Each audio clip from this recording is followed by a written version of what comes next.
Lesson 109, number 2. The problem says 20 hours into the hard part, the exponential decay had reduced their number to 1400. So I stuck the 1400 into, this is just the formula for exponential growth or decay. So that's where I put the 1400. 40 hours into the hard part. 20. The 1400 goes with 20, and then the 1300 goes with 40 because it says 40 hours into the hard part. Their number was found to be only 1300. How many of them would remain after 200 hours? So you can see that we have two equations with two unknowns. We're missing the starting number, and we're also missing k, which is the growth or the rate of growth or decay. So you can do a system of equations on these. I know usually when you do systems of equations you think of doing substitution or elimination. On this one you can actually divide these. You can say, because you can say, hey, I'm going to divide both sides of this equation by 1300. So you divide this side by 1300. You divide this side by something that's exactly equal to 1300, right, because there's an equal sign. So when you're doing system of equations, I know you don't normally do this, but you're allowed to divide one of the equations by the other equation. So if we do that, there's an advantage to doing that, and that's that the a's will cancel out, right? So just imagine I just made a fraction bar. My a's just canceled out.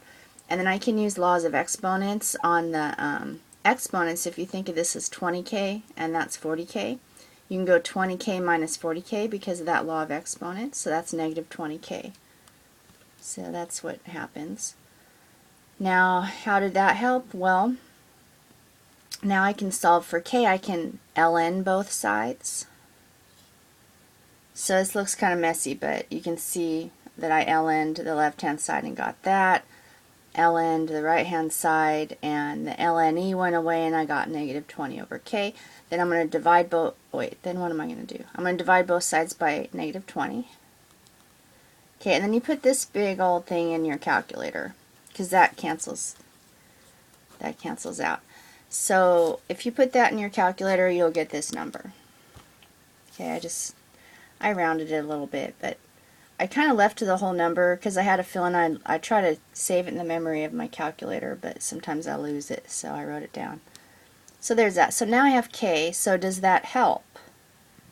Kind of. Now I have k, but I just still don't have a sub 0, so as with any system of equations, I can go back to one of the two equations and I can just plug the k in and I can find a sub 0. So I went back to the top equation and I plugged in my k. Remember, it was that big decimal number, and then just solve it.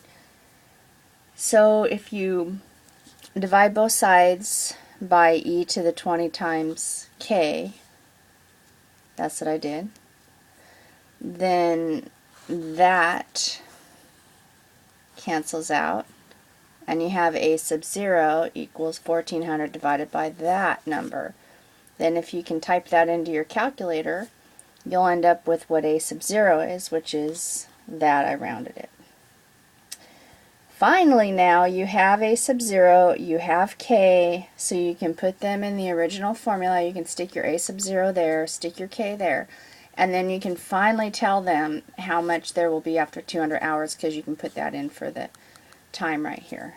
Okay, so I did that. Okay, I put that in for the starting number, put that in for the amount of time. That was k that we found in our calculator. And then if you just type that all nice into your calculator, you'll get that number. And that's how much remains after 200 hours. And that's all.